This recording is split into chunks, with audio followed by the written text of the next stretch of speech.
팟캐스트 채널 이름은 뉴토크이고요. 저는 뉴트리셔스 스튜디오 운영하고 있는 하주연이라고 합니다. 네, 드디어 팟캐스트를 켰습니다. 이곳은 헤이그라운드라고 하는 곳이고 많은 사회적 기업이랑 소셜벤처 기업들이 있는 회사의 스튜디오 룸에서 지금 녹음을 하고 있습니다. 저는 영양사이고 또 식사심리 음식 행동을 연구하고 있고요. 현재는 뉴트리셔스라고 하는 영양 서비스 관련 브랜드를 운영하고 있어요. 영상 촬영이 이번이 처음인데 과연 이제 어떻게 클립이 나올지는 모르겠지만 이 자리에서는 근거 기반 여러 가지 과학적인 지식 기반으로 얘기를 많이 하려고 하지만 이 자리만큼은 조금 편하게 얘기하는 시간을 가지고 싶어서 이렇게 시작을 했습니다. 제가 가지고 있는 생각들에 대한 얘기들도 많이 하겠지만 저 외에도 또 건강에 대해서 같이 이야기 나눌 많은 사람들이 있다 보니까 그런 분들이랑 얘기를 하면 어떨까 생각이 들었어요.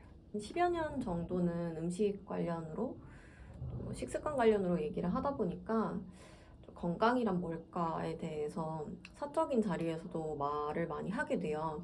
일단 건강한 식습관에 대한 고민을 왜 하게 됐냐면 이제 뭐 상담을 한다든지 교육을 한다든지 했을 때 예전보다 확연히 건강에 대한 관심이 많아진 걸 너무너무 느껴요. 그런 회사들도 많아지고 웰니스라든지 아니면 헬스테크 이런 것들이 많아지고 근데 언젠가부터 아이러니해질 거예요.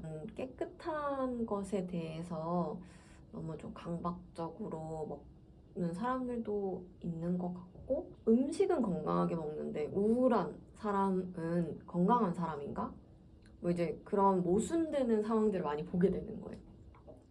손실을 걱정을 하면서 불안해한다든지 그렇게 건강에 대한 마인드셋과 실제로 건강한 음식을 먹는 것과 그것이 잘 맞춰져야지만 건강한 삶이지 않을까? 이제 그런 고민들에서 자꾸자꾸 확장이 되는 거죠. 언제는 우유가 건강한 것이라고 얘기를 하다가 또 어느 순간부터는 우유에는 항생제가 많이 들어있대. 성장 호르몬 주사를 나와가지고 문제가 생겼대. 그런 얘기를 듣다 보면 아니 또 이건 뭐야? 화가 나는 거죠. 왜 연구 결과가 자꾸 뒤바뀌는 거야? 그리고 또 어떤 사람은 매체에 나와서 이게 좋다고 얘기를 하는데 어떤 사람은 이렇게 하면 안 된다라고 얘기를 하니까 같은 전문가인데도 불구하고 얘기들이 각각 다르니까 누구 말을 따라야 돼? 뭐 이런 얘기들 질문도 굉장히 많이 하세요. 저도 이 분야에 있으면서 배워가면서 또 제가 알고 있는 내용들을 전달하고 하지만 저도 이제 어느 순간부터 헷갈리는 거예요. 이게 배운 거는 이런 것들이야. 하지만 또 실생활에 적용을 하다 보면 또 다른 것들도 신경을 써야 돼. 그리고 우리는 일상생활을 하는데 내가 건강만 신경 쓰고 돈을 안 벌 수는 없잖아요. 아이를 키워야 될 수도 있고 내 주변에 누가 아파서 케어를 해야 될 수도 있고 피치 못할 현실이라는 게 모든 사람들에게 있는데 그거를 제외하고 모범적인 답안만 가지고 이제 건강을 얘기해도 되냐는 거예요. 그건 아닌 것 같다. 왜냐하면 현대인에게 편리한 그리고 노력을 좀 덜 들일 수 있는 식습관에 대해서 우리 고민해보자고 했는데 이게 좀 말이 안 되는 거죠. 정답에 대해서 찾아가는 과정에서 느꼈던 바는 만약에 한 10,000가지 정답이 있으면 정답이 없는 거랑 같지 않나? 정답이라고 하는 게 사람들마다 다 다를 수도 있겠다. 그런 생각이 들더라고요. 저만 하더라도 이제 예전에는 음식을 관리를 전혀 하지 않았죠. 중고등학교 때는. 보통 대학교 가면서부터 다이어트를 이제 빌미로 삼아서 건강 관리를 하게 되는데 근데 저 같은 경우에는 이 실제로 건강에 관심을 가지게 됐던 건 교환학생 갔다 와서 식사 관련 환경이 확 바뀌었을 때 그때 폭식 장애 같은 것들이 살짝 왔었죠. 그러면서 내 의지대로 되지 않는 내 행동에 대해서 이제 고민을 하다 보니까 뭔가 환경이라는 것과 내가 어떻게 생각하는지가 건강이랑 참 관련된 게 많은 것 같다. 바쁘고 또 내 감정 기복이 많을수록 견고한 나만의 어떤 습관이 있다면 그게 참 좋겠다. 우리가 습관 얘기를 하다 보면 또 상담을 할 때도 그렇고 교육할 때도 습관마저도 너무 완벽하게 하고 싶은 거죠. 한 번이라도 실패를 하게 되면 실수죠. 혹은 못하게 된 날도 있을 텐데 이걸 이제 실패로 여겨버리는 거죠. 매일매일 내가 시간 관리를 한다고 해서 시간 관리를 잘하는 것도 아니고 그리고 매일매일 그렇게 완벽하게 살지 못하면서 우리가 음식 조절 앞에 왔을 때만 좀 엄격하게 접근하고 있진 않나? 그런 생각이 좀 들더라고요. 그 얘기도 하고 싶었다. 이제 제가 영양사다 보니까 그런 얘기들을 물어보세요. 영양사로서 식사 관리를 할 때 장점이 뭐냐? 그걸 좀 생각을 해봤어요. 이 장단점이 뭘까? 근데 제가 생각할 때는 영양사라고 해서 술을 안 마시는 것도 아니고 가끔씩 좀 과식을 하기도 하고 다른 사람들이랑 똑같은 것 같아요. 똑같은 것 같은데 다만 관리를 좀 해야겠다는 생각이 들거나 아니면은 일상생활을 하다가 하고 눈치채는 경우가 빠른 것 같아요. 이쯤 되면은 지금 내 몸 상태가 이 정도면은 조금 조절을 해야겠다 라는 감이 좀 빨리 온다든지 쓸 수 있는 재료가 많아요. 저는 이렇게 비유를 하는데 어도비 같은 툴을 쓴다거나 우리가 컴퓨터 프로그램을 많이 다룰 수 있으면 쉽게 영상을 만든다든지 또는 더 예쁘게 편집을 한다든지 할 수 있잖아요. 영양사는 그런 점에서 식사 관리하는 데 도움이 되는 것 같아요. 제가 음식에 대해서 그래도 가지고 있는 상식들이 많다 보니까 다양한 음식들을 먹는 상황에서 좀 컨트롤하기 쉬워지죠. 너무 지방이 많다. 요 식단에서는 아니면 채소 비율이 너무 낮은 것 같다. 그런 감 잡는 게 빠르다 보니까 그 균형 잡히게 식사하는 데 도움이 되는 것 같고 심리학을 같이 하면서 더 가지게 된 장점은 제가 만약에 체중 관리를 좀 하고 싶다. 근데 예를 들어서 연인이랑 헤어졌어요. 그러면은 머릿속으로 어느 정도는 아는 거죠. 내가 지금 아무리 관리를 하려고 해도 나의 지금 우울한 감정 상태에서 내가 더 노력을 해봤자 의지만 꺾일 거고 성과가 잘 안 날 거다. 그러니 내 마음이 우울하거나 내가 좀 불안한 상태일 때 먹는 거를 조절하려고 너무 애쓰지 말자. 왜냐하면 이 감정 또한 지나가고 나서 내가 더 안정적인 상태가 됐을 때 식사라는 것을 컨트롤하기가 훨씬 쉽기 때문이다. 이제 그런 마인드 컨트롤 할 수 있는 요소들도 알고 있다 보니까 지금 내 상태가 이런 좀 심리적으로 좀 연약한 상태네? 그러면은 다르게 바꿔.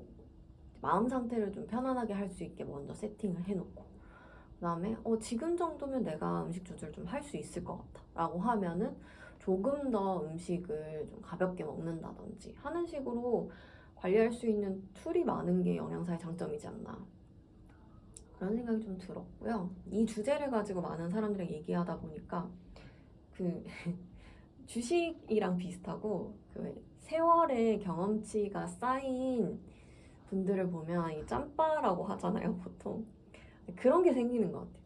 주식도 보면은 막 떨어지는 게 걱정이 되지만 사실은 떨어졌다가 다시 올라가기도 하고요. 그리고 올라갔다가 다시 떨어지기도 하고.